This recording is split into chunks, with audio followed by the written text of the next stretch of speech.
egaan waaqayyoo sagalee isaa nuuf hin ergaa warri sagalee isa jiraata kana argatan immoo isumatti qabamanii isumatti hirkatanii in jiraatu. Sagalee waaqayyoo biraa dhufu malee jireenya keessa honaa siif misoomsa. Sagalee siifa dhufu malee sagaleen miiltoo keedha. Sagaleen hiriyaa keerra caala. Sagaleen hin du'u, sagaleen hin dulloomu, sagaleen hin badu, sagaleen hin hatamu, sagaleen bara baraan jiraata.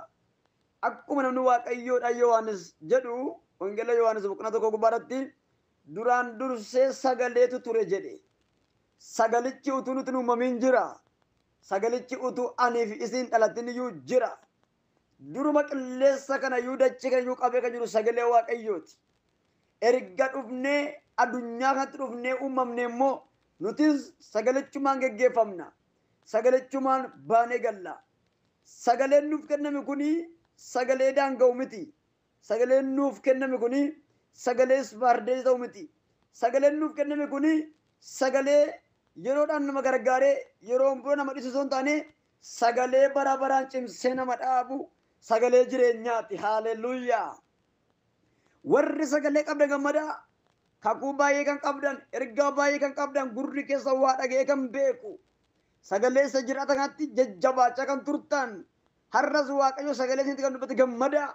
Isin qabeenyaa caalu qabdu doolaarra kan caalu jireenya namoonni baay'een ittiin ol of kaasan irra kan caalu sagaleedha. Sagalee warri qabanii jireenya bira ga'u ulfina bira ga'u hin jajjabaatu rakkina irratti hin kufanii biyya lafaan hin mo'amanii sagalee cimsee si adeemsu haati kana. Haaleluyyaa. Sagalee cimsee si dhaabu yeroo kana. Ameen ameen ameen ameen ameen. Egaa guyyaa har'aa immoo akkas jennee waaqayyoon kana irratti dudubbanna sagalee waaqayyoodha keessa ulfina waaqayyootti guddachuu.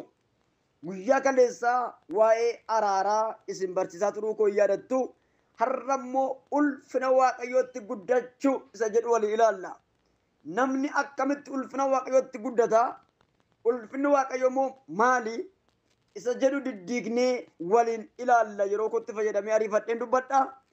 Ulfina waaqayyoodha inni jedhamu karaa beekumsaa argamuu kan hin dandeenye, karaa dandeettii argamuu kan hin dandeenye, karaa firaa argamuu kan hin dandeenye, toluma waaqayyo kan namaaf laatu suuraa ayyaana isaa, kabaja isaa, ulfina isaa, kennaa isaa namaaf laatee warrate inni kun ulfina kooti si kabaja, si bareecha, sitti godha, si miidhagsa nuun jedhe waaqayyo. Ulfina mataa isaa dandee of danda'a kan ta'e fuudhee dhala namaarra hin kaa'a. Sammuu namaarra hin kaa'a. Gaala namaarra hin kaa'a. Tajaajila namaarra hin kaa'a. Ulfina kana ofirratti kan xureessu egaa eenyu abbaa ulfinichitti kennamedha. Ofirratti kan kabaju sidha. Ofirratti kan xureessu sidha. Utuu ati ofirratti hin xureessi namni dhufee sirratti xureessuudhaan mirga hin qabu. Utuu ati ofirratti hin kabajiin namni dhufee sirratti kabajuudhaan baay'ee dantaa hin qabu. Situ kunuunfata, situ aareeffata, situ eeggata, situ isa sirra jiru kana jabeessee qabata.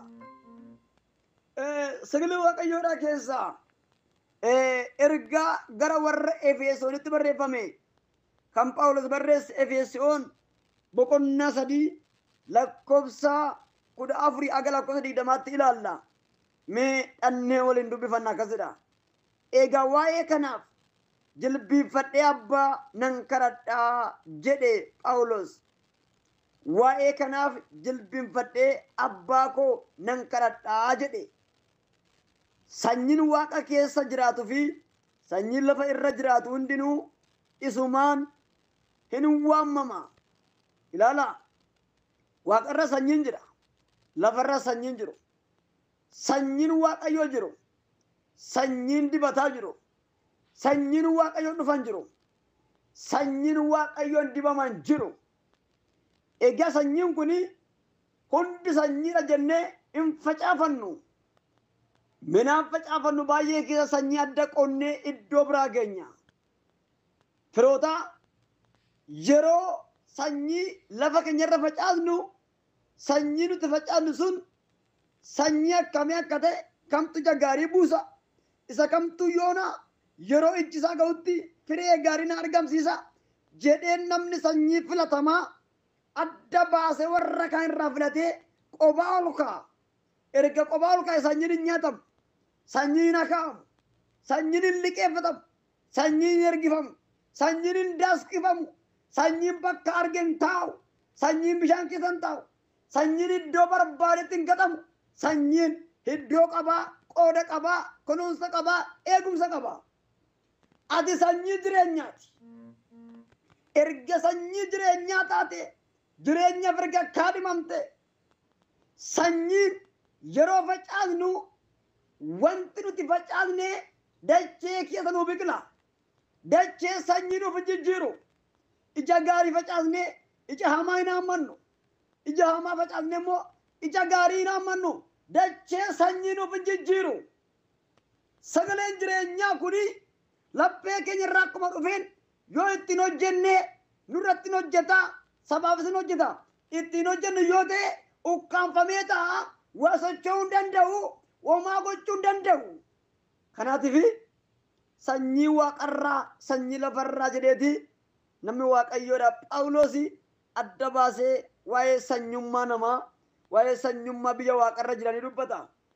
Egaa har'as hundi sanyii waaqayyoo ta'anii hin jiraanne har'as namoonni baay'een eenyummaa isaan hundumaa gatanii fedha isaanii duuba kan bu'an eenyummaa isaanii waa'ee eegere isaanii irraanfatanii waanuma arge kan sagadan foon isaanii kan xureessan bifoota garaa garaatti kan sagadan danuu isaanii jiru. Isaa sanyii fo'amoo miti. Nuti garuu sanyii fo'amaadha. Isin garuu sanyii filatamaadha. Obboleessa koo obboleettii koo siin kan si waame waaqayyoodha. Ati sanyii filatamtuudha. Ati sanyii filatamaadha. Ati ija gaarii qabda. Nurra ija gaariitu jira firoota. Haaleluyyaa. Ija gaarii. Egaan Phaawulos sanyii lafa jiranii fi sanyii waaqarra jiraniif nan kadhadhaa jedhee waarrateeti waa'ee namummaa keessanii isa keessaaf immoo abbaan akka biraadhummaa ulfina isaatitti karaa hafuura isaatii humnaan guutamuu akka isiniif kennuuf nan kadhadha. Waa'ee namummaa keessanii isa keessa keessanii isa garaa kee keessaa isa laphee kee keessaa isa hafuura kee keessa jiru gooftaan akka biraadhummaa isaatti waan gaarii akka isinii kennuuf ani isiniif nan kadhadhaa jedhe Phaawulos. Namni egaa irra keessa namaa qofa arga. Yoo ijji namaa banamuudhaa baate yoo ijji namaa baname iyyuu keessa namaa baay'ee namatti mul'atu. Lafa waaqayyo namatti mul'isu qofaatu namni arga. Keessa ofii kan beeku abbaadha. Abbaa caala immoo kan beeku hafuura qulqulluudha. Ofii kee irra sirra kan beeku hafuura qulqulluudha. Inni nuti ilaallu kun isa irra keessaati. Isa irra keessaati. Fiizikala piraansii keenya ilaalla. Garaa namaa garuu kan ilaalu waaqa bichaadha. Keessa nama garraamii fakkaatu. Nama gaarii fakkaatu. Nama waan gaarii yaadu fakkaatu. Nama qajeela fakkaatu. Nama tolaa fakkaatu. Nama yeroo hundumaayyuu waan gaggaarii jaalatan fakkaatu. Keessi isaanii garuu haxxummaadhaan kan guute. Jibbaan kan guute. Hamiidhaan kan guute. Walirratti ka'uudhaan kan guute. Nama abaaruudhaan kan guute ta'uu isaa baay'ee isaan agarra. Fiizikala piraansii namaa ilaallee waa murteessuu hin dandeenye jechuudha baay'atan. Maaliif jennaan namooti fiizikala piraansii isaanii baay'ee mimmiidhagoodhaa fi ija namaatti kan tolan danuun isaanii keessanii hammeenya guddaa qaba. Namoonni baay'ee isaanii fiizikala piraansii isaanii baay'ee fudhatama qaban immoo keessi isaanii qajeeloo kan ta'an danuun isaanii jiru. Adunyaa buburree kana gubbaarratti namni walii wallaalamaadha. Inni gaarii jettu hamaa ta'e argama. Inni hamaa irratti yaaddu immoo gaarii ta'e argama. Isa kana hafuura qulqulluu namaa baasa malee namni ija argee waa murteessuu hin danda'u. Ulfina waaqayyootti guddachuudhaaf duraan dursee Phaawulos maal jedha? Ani isiniif nan kadhadha. Sanyii biyya waaqarraaf sanyii biyya lafarra kan jiran hundumaaf nan kadhadha. Gooftaan immoo akka badhaadhummaa ulfina isaatti waan garaa keessanii akka isiniif godhuu fi amma cimsee nan kadhadhaa jedhee dubbata Phaawulos. Har'a egaa kadhannaanii laphee namoota baay'ee kiyaa sokkee guddaneera. Namni galgala hin kadhatu ganama hin ka'a hin kadhatu laphee namoota baay'ee keessa kadhannaan hin jiru. Kadhannaa sokkeera. Har'a kan dhuunfate laphee keenya waa biraadha malee waa'ee kadhannaa miti. Waa'ee fuuldratti dhiyaachuu miti. Kun sokkeera. Iddoo aarsaa namoota baay'ee diigamaadha. Utuu iddoon aarsaa keenya diigamee jiru immoo ulfina Waaqayyootti guddachuu hin dandeenyu. Ulfina Waaqayyootti guddachuun gana tokko jennee akka ijoollee daa'ima reef dhalattutti dhalan osoo hin taane hafuuraan dhalachuun irraa barbaachisa. Hafuuraan dhalachuu ulfina Waaqayyootti guddachuudhaaf inni jalqabaa hafuuraan dhalachuudha. Namni hafuuraan lammaffaa deebi'ee hin dhalanne gooftaa Yesuus harka isaa keenya of hin laattanne fayyisaa lubbuu saboota keenya hin amananne inni ulfina Waaqayyootti guddachuu iyyuu miti ijjaanuu hin argu. Ulfina Waaqayyootti warri guddatan warra hafuuraan lammaffaa dhalatan. Lammaffaa hafuuraan kan dhalatan. Erga hafuuraan dhalatan immoo fedha mataa isaanii ajjeesanii kaayyoo foon isaanii ajjeesanii Kiristoosin duukaa bu'anii warra amma Waaqayyo isaan gargaarii adeeman warra lafa yaada Waaqayyoo ga'an warra akeeka Waaqayyoo keessa jiraatan warra jireenyi isaanii jireenya Kiristoosin qofa agarsiisu warra ta'an isaan ulfina Waaqayyootti guddachuu danda'u. Ulfina Waaqayyootti guddachuudhaaf qabeenya nu barbaachisu. Ulfina Waaqayyootti guddachuudhaaf fira nu barbaachisu. Ulfina Waaqayyootti guddachuudhaaf dandeettii adda biraa nu barbaachisu. Ulfina Waaqayyootti mul'achuudhaaf guddachuudhaaf firoota adda biraa paarlaamaa keessaa waajjiroota guddaa keessa qabaachuu nu barbaachisu. Ulfina Waaqayyootti guddachuudhaaf dirqama baala digirii, baala maastersii, baala PhD ta'uu nurra jiraatu. Yookiin abbaa makiinaa yookiin abbaa manaa ta'uu nurra jiraatu. Ulfina Waaqayyootti guddachuudhaaf fedha foon keenya ajjeesuudha. Hafuuraan dhalachuudha. Saniin ala Waaqayyo waan yaada isaa hin raawwata. Egaa maal jedha sagaleen kun Kiristoos amantiidhaan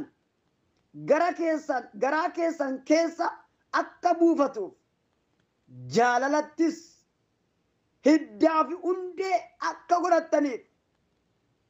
Waa ilaa adda hiddaaf hundee inni jedhu kun baay'ee cimaadha. Hiddaaf hundee. Muti tokko hin biqila. Mukni biqilu kun hiddan qabu yoo ta'e qilleensi raasee galabbata. Hundeen qabu yoo ta'e akka argetti kufaatiidhaaf saaxilama.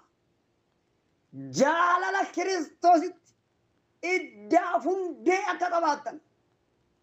Har'a jaalalli dhugaan kun dhuguma buleessa buletti ko sikiyaatti biqileera hundee qabaa'oo.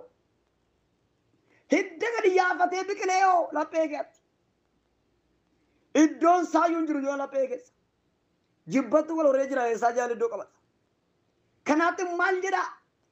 Jaalalli Kiristoos isin keessatti garaa keessan keessatti hiddaaf hundee akka godhatuuf jedha Phaawulos. Cimsee Waaqayyoon nan kadhadha jedhe. Kadhata kooti jedhe. Hiddaaf hundee har'a jaalalli hiddaaf hundee nuu keessatti hin godhatu. Ulfinni Waaqayyoo nuu keessatti hundee hin qabu. Wanti hundee hin qabne akkuma isin jedhee obomboleetti irraa isa lafaana. Kiristaanni baay'eenii jaalalli keessatti hiddaaf hundee waan hin taaneef dafanii oduuf saaxilamu, hamiif saaxilamu, dabarsanii wal kennuuf saaxilamu, wal hamachuudhaaf saaxilamu, wal gurguruuf saaxilamu, walirratti ka'uu maqaa wal balleessuudhaaf saaxilamu. Jaalalli hundee godhatee lakki ani jibba wajjin waliin galu kan jiru achi keessa jiru waan ta'eedha. Laphee kee keessatti argamee jaallichi waan beedhaaf ariifattee obboleessa kee obboleettii kee irratti hamaa murteessita. Ariifattee obboleessa kee obboleettii kee ajjeesta. Ariifattee obboleessa kee obboleettii kee afaan mimmi'eeffattee hin hamatta. Walii wajjin teessanii kana keessa barbaadattanii deebitanii maqaa nama nyaachaa ooltanii bultu. Qoodee gorsanii wal deebisuudhaaf wal hamachuu wal balleessu dhuftu. Jaalalli Kiristoos laphee keenya irratti hiddaaf hundee yoo godhate ulfina Waaqayyoo biraan utubee nu ga'a. Cimsee nu ga'a. Nu adeemsisa. Jaalalli Kiristoos kun hiddaaf hundee sikiyaatti yoo godhate haalota keenya hundumaa si tuffachiisa. Jireenya tokko lama irra keetu kan hundumaa si tuffachiisa. Jaalalli mo'ataadha waan ta'eef nama wajjin walii galta. Jaalalli danda'a waan ta'eef ba'aa namoota hin baatta. Jaalalli hinaaf waan ta'eedhaaf isa obboleessi godhatetti hinaaftu ati. Hin gammaddaan malee har'a garuu isa buleessi gabalatee biratti gaafa gartu hidhii cicciniin hatta eessaraan ajjeesetta eessaraan alayyaa buusaetta yoo faarfannaa buleessa gabalattii kee giraa namoota keetti dhagaame yoo lallabe buleessa gabalattii keedhaa sammuu namoota keetti iddoo godhate yoo namitti fayye yoo namitti jijjiirame atummaa achi teessee hidhii micciirta maaliif jennaan jaalalli si keessa jiru jibbatu sammuu qabate waan jedhaaf. Jaalalli Kiristoosiin kun yoo iddaaf hundee si keessatti hin godhannee fi hoduu safaraatu raasee lafa sidhaa. Rakkina xiqqootu konkolaachisee lafa sidhaa. Namoonni jaalalli iddaaf hundee isaan keessatti godhannee obsan qaban. Danda'anii iddoo waaqni isaan kaa'in dhaabbatan. Kanaaf namoonni baay'ee iddoo isaanii gadhiisanii kan lafa onaa ta'aniif. Kaleessa faarfannaa qabu warra faarfannaa foolisaa karaa isaanii ba'u. Kaleessa lallabu har'a tooftaa lallabaa karaa isaanii dhufu. Kaleessa baay'ee waaqayyoon kana hin jajatu har'a immoo waan jedhanii waaqayyoon jajatanii keessaa badeera. Honeera laphee namoota baay'ee honaa ta'eera. Sammuun namoota baay'ee dukkaneeffameera firoota. Maaliif jennaan jaalalli iddaaf hundee keessatti hin godhanne waan ta'eedhaaf Yesuus immoo maqaan isaa jaalala waan ta'eedhaaf isa jaalala ta'e kana keessa ala waan bataniif namoonni baay'een kufaatiidhaaf akka salphaatti saaxilamtu. Waanuma argatu irraa isa lafa sinnaa qilleensi hamaan dhufee sin kuffisa hamiin hamaan dhufee sin kuffisa jechi mantiraa sana dhufee sin kuffisa inni hundumtuu sirriitti rabarrabu hundumtuu baachuu dandeessu hin gatan tartaa hin kuftaa jaalalli inni mo'ataa inni obsaa sun sigaa hin jiru waan ta'eedhaaf hamaa hamaadhaan deebisuudhaaf fiigda sagalee waaqayyo immoo hamaa hamaadhaan deebisiin jedha hamaa gaarummaadhaan moo jedha ati jaalalli inni si gorsu laphee keetti dhagahamu sigaa waan jirreefi isa hamaa hamaadhaan deebisu arraba qaratteetti ba'u jecha qindeeffattee sammuu ta'e qoraasuudhaan dhatta malee waaqayyoof hin dhiistu jaalalli sigaa hin jiru waan ta'eedhaaf jaalalli Kiristoos iddaaf hundee akkasiin keessatti godhatuufi ani kadhata kooti jedhe Phaawulos. Isaan malee dhaabachuu dandeenya firoota. Jaalalli Kiristoos laphee keenya keessa jiru yoo ta'an hin faarfannaa qafoodha, lallabnaa qafoodha. Waan baay'ee jechuu dandeenya duwwaadha jechuudha qafoo jechuun homtuu hin jiru jechuudha. Ooyisuu dandeenya, wakamuu dandeenya. Baay'ee dhuma mul'isuudha waan baay'ee jechuu dandeenya garuu jaalalli Kiristoos iddaaf hundee nu keessatti qabootee gooftaan aarsaa keenya fudhatu akkasuma lafa dhiitaa oole. Aarsaan keenya kan ittiin mul'ifamu karaa jaalalaati. Jaalalli Kiristoos immoo fannoo irratti ol ba'ee dhiiga isaa dhangalaasuudhaan beekame. Kanaatiif gooftaa jaallachaa lalamnu yoo ta'e, gooftaa jaallachaa faarfannu yoo ta'e, gooftaa jaallachaa jaalalli waaqayyoo nu keessatti iddaaf hundee qabu yoo ta'e yeroo keenya fixuurraa fiildii adda biraa barbaannoo jechuutu filatamaadha. Maaliif jennaan achitti bu'aan buufanne waan ta'eef bu'aa dhabdee maa jiraatu biloota bilooti qabu. Gara sii ta'utti toli, gara sii ta'utti immoo gori. Iyyee gara sii ta'utti itti goriitii bu'aa buufadhu. Kanarraan kan hafe akkasumaan bara kee fixiin dhugaa sitti dubbadha. Barri kee jiru kun bara fiigichooti. Bara dorgommiiti. Bara jijjiirramaati. Baratti kompitishinaan keetti baatudha. Yeroo keen gumina biloota bilooti qabu. Dhaloonni baasima darbaniiru. Gurguddoonni baasima darbaniiru. Namoonni baasima darbaniiru. Adachuma teessee bara kee fixiin. Hiriituu bara kee fixiin. Filannoo kee jirta. Dorgommiitti jirta. Jireenya miyaa jiraachaa jirta. Adunyaa jijjiirramaa keessa jirta. Gara gortutti gori dhimma baasi. Akkasumaan karaa gubbaa dhaabbattee bara kee fixiin. Baawwan keertan keessa. Masmara sin keertan masmara oduu yoo ta'e, masmara hamii yoo ta'e, masmara walajjeesoo ta'e. Keessa baa. Filannoo keessaan gooftaa Yesuusin taasifadha. Goraa gara jireenyatti. Jireenyi si barbaachisaa. Maaliif duuta buletti koo? Maa bineensi nyaata? Maaliif badda? Maa waraanamta? Maa cabda? Maa kufta? Maaloo? Gori gara jireenyatti. Yoos dhimma baastaati. Jiraadhu waaqayyoo. Fakkeessaan jiraatinaa. Afaanumaan hin jiraatinaafi. Garaadhaan jiraadhaafi waaqayyoo kanaaf. Lapheedhaan jiraadhaafi. Tokko tokko afaanii wanti isaan dubbatan. Maqaa Yesuusin kana waamuudhaaf jecha mootota mimmi'eeffatanii waamu. Yoo lapheen kee gooftaa biraan jiru ta'e afaan kee baasii godha waaqayyo. Lapheen kees afaan kees garaan kees yaadii kees eenyummaan jireenya kee hundumtuu gooftaa kee jiraachuu si wayya. Si wayya. Isa wajjiniin beela'uulee si wayya. Duutullee mana isaatti du'uu si wayya maqaa qabda. Kottu bineensa nyaata yoo beelata biletti ko. Hin jiru ulfinni waaqa sirraa godhaneera. Ayyaanni waaqa namoota baay'ee irraa godhan namni baay'een qullaayyaa. Uffannu kun qaayinuu dhosuu hin danda'u. Ayyaanni waaqa nurraa sokkee jennaan qaawwa keenya mul'ata. Ayyaanni waaqa nurraa sokkee jennaan mudaa keenya lakkaa'ama. Ayyaanni waaqa nurraa sokkee jennaan jireenyi keenya honana duwwaadha. Hafuurri qulqulluu ayyaanni kun namoota baay'ee irraa sokkeera. Namni baay'een lafa jiru yoo of hin agarre ammayyuu itti himinaan jedhe. Ammayyuu itti himi of hin agarre ammayyuu warra of hin agarre namoonni baay'inaan jedhe waaqni. Warra of hin agarre ormatti bichaa qofa kan qaban. Warra of hin ilaalle nama bichaa kan ilaalan. Warra kan ofii isaanii hin beekne kan namaa qofaa kan lallaban. Itti himi namooti baay'een ayyaanni irraa sokkee qullaa isaaniitu mul'achaa jira. Isaan of hin agarre of yaa ilaalanii. Yoo fuula koo barbadaniif ani ayyaana kun nan deebisaaf naan jedhe waaqni. Ameen ameen ameen ameen ameen. Itti ufeen dubbisa. Warra waaqayyoof qulqullaa'an hundumaa wajjin dhoksaan ogummaa isaa hammam akka bal'atu, hammam akka dheeratu, hammam akka ol fagaatu, hammam akka gadi fagaatus hubachuu akka dandeessaniif jaalala Kiristoos isa safara malee beekumsa namaa bira darbuus beektanii ogummaa waaqayyoodhaa bira hamma geessanitti akka guutamtaniif nan kadhadhaa jedhe. Ilaala. Beekumsi waaqayyoodhaa ol ilaalamee safaran qabu, gadi ilaalamee safaran qabu, bitaa mirgatti ilaalamee safaran qabu, daangaa miti, allimiitii miti, wanta hundumaatiin. Oh, haleluuyaa. Wanta hundumaan safarri isaa, daangaan isaa, kiiloomeetirri isaa bira kan hin gaamne baay'ee guddaa ammumatti guddachaa deemtu. Ulfinni isaa guddaa ammumatti jabaachaa deemtu. Jabinni isaa guddaa ammuma itti ola deemtu. Itti ola deemuun isaa guddaa amma ta'e hamma ulfina waaqayyoo bira keessatti guddachaa. Ulfina waaqayyoo bira namni akkamitti gahaa? Hamma jiraatu jiraatee, hamma faarsu faarsee, hamma lallabu lallabee guyyaa dhufaatii isaatti yoo waaqayyo isaa dhufe mootummaa waaqayyoo dhaalu ulfinni waaqayyoo isa kana. Malee ulfinni waaqayyoodha mana ijaarrachuu kee miti. Isa kana hojjettee ijaarratta. Makiina bitachuu kee miti. Kun ulfina waaqayyoo baay'een calaqqisiisu. Kan biyya lafaati aduu jallaadha kun. Namni ulfina waaqayyoo argee jechuu danda'a.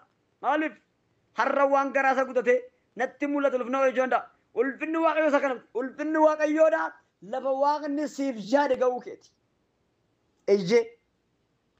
Kanaaf ol fageenyi isaa hin safaramu. Gadi fageenyi isaa hin safaramu. Ulfinni isaa andara lafaa guuteera. Guddummaa isaa warra ogummaatti jiraata wajjiniin jedha Phaawulos. Warra ogeeyyitaa wajjiniin. Warra jaalalatti ulfinatti wajjin jiraata wajjiniin. Waa'ee ulfina waaqayyoo, waa'ee beekumsa waaqayyoo, waa'ee ogummaa waaqayyoo beekuu akka dandeessan. Garaa keessan keessattis beekuu akka dandeessan. Guutummaa waaqayyoo bira ga'uu akka dandeessan ani isiniif nan kadhadha. Kadhatti Phaawulos yeroo isaa nuu kadhate nuuf dhagaameera. Ameen ameen ameen ameen ameen. Lakkoofsa 20 irraa dubbiseen gara kanatti seenaa akkas jedha. Inni humna isaa isa nuu keessatti hojjetuun wanta nuyi kadhannuuf wanta nuyi yaaduu dandeenyu hundumaa irra safara malee caalchisee gochuu hin danda'a. Kanaaf karaa Kiristoos Yesuus waldaa kiristaanaa keessatti dhaloota hundumaa biratti bara baraan isaaf oqubaan haa ta'uu ameen jedhe Phaawulos.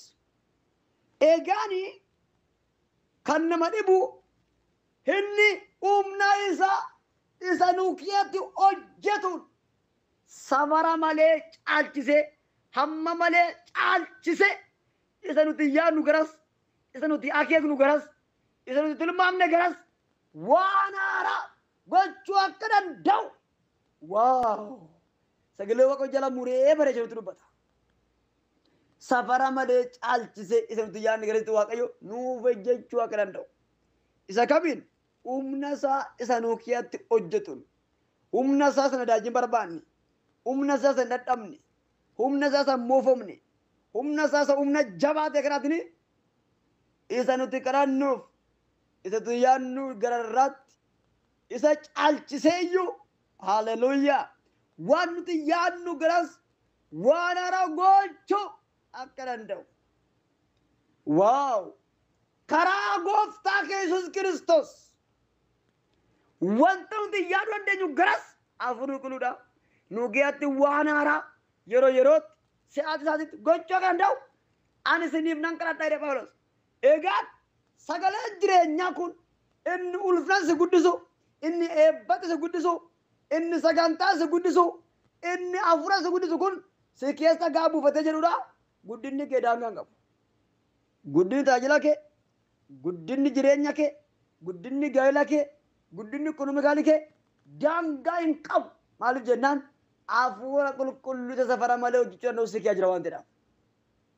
Warri hafuuricha keessummeessanii of keessatti iddoo kennaniif isa yaadame darbanii argamu. Isa akeekan darbanii argamu. Kunoo as bilchaadha ta'etu dabartee argamta.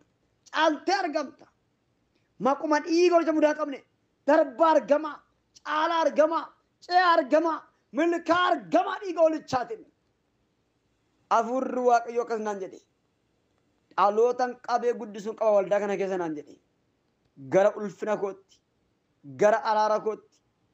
Gara sagantaa isaaniif yaadametti. Dhalootan kan koo kan dhuunfaa koo taasifadhee qabee guddisuu nan qaba naan jedhe Waaqayyo. Namoota baay'ee Waaqayyo waldaa kana keessa ija jireenyaatti godhee bitaa mirgatti ergamoota ramadee kunuunsa ga'aa godheef guddisuu Waaqayyotti mul'ise. Hafuurri qulqulluudha. Namoota anaaf adda ba'an, namoota eenyummaa isaanii anaaf kennan, namoota mudhii isaanii jabeeffatanii duukaa bu'an gidduu kana namoota qaba. Namooti kun immoo Waaqayyo guddina ani isaan guddisuu guddatanii of argu. Ani Waaqayyo nan kunuunsa, wajjinin ta'aaf, eegan ta'aaf, tikseen ta'aaf, dhalootan qabee guddisuun qaba waldaa kana keessadha Waaqayyo. Ergaan dhaga'uun lammaffaan hafuurri Waaqayyoodha. Utuun lallabaa jiruudha. Waan akka moofaa abaarsaa fakkaatu. Wayyaa bututtuu uffannaa namatti kan hin tole namarraa kan hin miidhagne. Dhagna namoota baay'ee irraa maqasiidhaan irraa kutee gadi shaa godhu. Maal ku jedhee gooftaa gaafadha. Isaaniif kan hin barbaachisne. Ulfina koo kan hin mul'isne. Jechamoota gaggadhee haasaawwan fokkisoo jireenya ani itti hin gammanne. Jireenya ani keessa hin jirre. Wanta isaanitti hin tolle. Waan isaan hin gammachiisne. Jireenya isaanii kufaatiidhaaf badiisatti kan geessu. Kunoo namoota baay'ee irraa tarsaasee jechaadha hafuurri Waaqayyoo. Erga irraa tarsaase wayyaa babbareedoo mimmiidhagoo dhufee harki tokkotti musnaa agarsiisa. Inni kun maal jennaan ayyaana kooti jedhe irraa kan hin ciccinne. Irratti kan hin moofamne, kan laawundariin hin galfamne, kan hin miicamne, bara baraan sirratti bareedee kan jiraatu ayyaana koo dhagna keetti uwwiseera, mana keetti uwwiseera, jireenya keetti uwwiseera, qabachuu dandeesseef ayyaanicha ulfina namoota baay'ee argateera. Ayyaannichi namoota baay'ee argateera. Amma nan dubbadha maqaa Yesuusin Waaqayyoof kan hin taane, siifis kan hin taane, jireenya kan siif hin taane, eebba kan siif hin taane. Garaa Waaqayyotti gammanne sirraa baaseera. Mana kee keessatti aragee baaseera. Laphee kee keessatti aragee baaseera. Sammuu kee keessatti aragamee haboo maqaa Yesuusiin. Maalti godha? Aragamee haboo dhiiga holichaatiin. Haaleluyyaa. Ergaan sadaffaan dhaga'u Waaqayyo akka kanaan jedhe.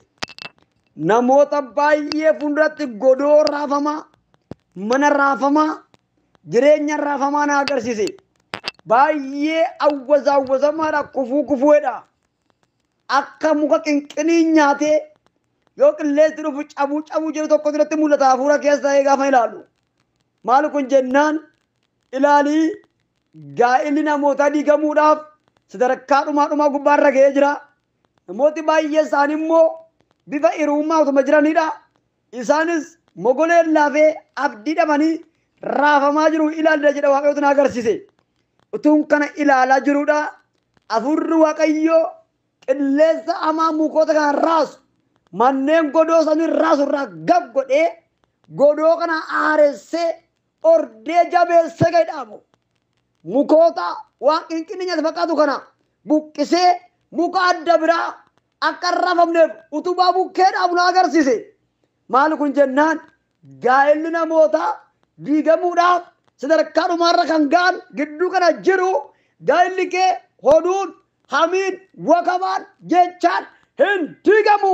Ani gaa'ela keerraa warra obomboleettii kaasan warra jechamoota gad fidan sirraan afaan qabachiisa. Gaa'ela kee jabeessee dhaabachaa dhaafuru waaqayyo maqaa Yesuusin gaa'elli kee jabaatee siif dhaabbatu. Namooti bifa hiriyummaatti jiran wal ganuuf wal dhiisuuf jiran afurri waaqayyo akkasummaan jedhe utuu gara gaa'elaatti hin galiini waan adda isinii baasuun qaba. Isinumaaf mul'ata kennaa isinumaaf abjuu kennaa utuu gara gaa'elaatti hin galiin kan diigamuu malu hin diigama kan diigamuu hin malle immoo hin diigamu. Waaqayyo kan diiguu qabu hin diiga kan diiguudhaa hin qabne immoo utubaa bukkee dhaaba akka inni jabaatuuf jedhu itti dubbadhu. Waa'ee gaaffii gaa'elaaf namoota na biraatti kadhannaa qaban riisii qaban deebiin argameera jechaa afur waaqayyo dhimma gaa'elaa keetti Yesuus darbeera.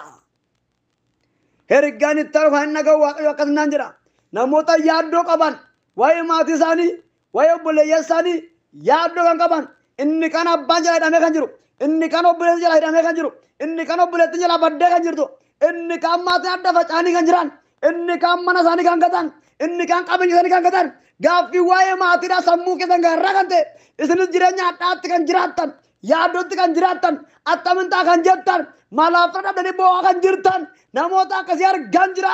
Waaqayyo akkasummaan jira hidhaatti kan hidhaadha nanii gachaa jira du'a gadheen du'an ati mardoon teessu dunkaanni gaddaa utuu diigamu argaan jira dunkaanni gaddaa diigameera. Haleluuyaa jedhii dubbadhu jedha waaqayyo sa'aatii ammaa kana dunkaana gaddaa namoota irraa diiguun qabanaan jedhe.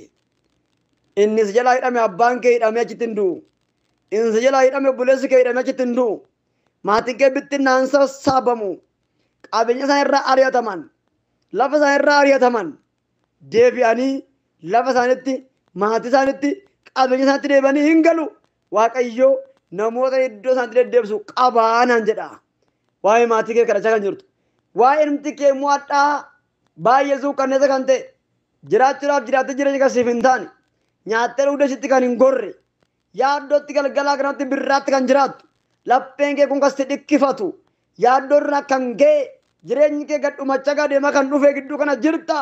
Waaqayyoon akkasnaan jedhee dhimma keetti darbeera inni galgalaa ganama si boochisu gaaffiin kee deebisii argateera. Waan haara ta'ee ati waa gartee galateeffatta ani waaqayyo waan haara si raawwadheedha maquma Yesuusin wanti haara siifa ta'uu dhiiga oolchaan. Haleluuyaa ergaan dhumaa dhagaa jiru waaqayyo akkasnaan jedheera namoota gatiin dadhabbii isaanii jalaa qabame hojjetanii mindaa isaanii kan dhaban namatti kennanii haa ta'u hojjetanii haa ta'u gatii dadhabbii isaanii ormatu nyaate. Waaqayyo akkasnaan jedhe warra gatii dadhabbii isaanii jalaa qabamee jiruufi nan gadhiisisaaf naan jedha Waaqayyo. Ooleen bulu hin gadhiifamana gartaa warroota amanamummaatti laattattee jalaa nyaatan moodhe isaaniifis sifaa'u isaaniifis hin ta'u gatiin kaffalchisa jedha Waaqayyo. Oolaa zaanaa amantaa karaa boorraadiyaa itti dubbadhu jedha Waaqayyo. Jireenyi keessan eenyummaan keessan harka namarratti akka hin banneef harka namarratti akka hin duuneef wanti isin qabne jettan si harka harcee qilleessa akka hin taaneef ani muka qabataa isiniif ta'a.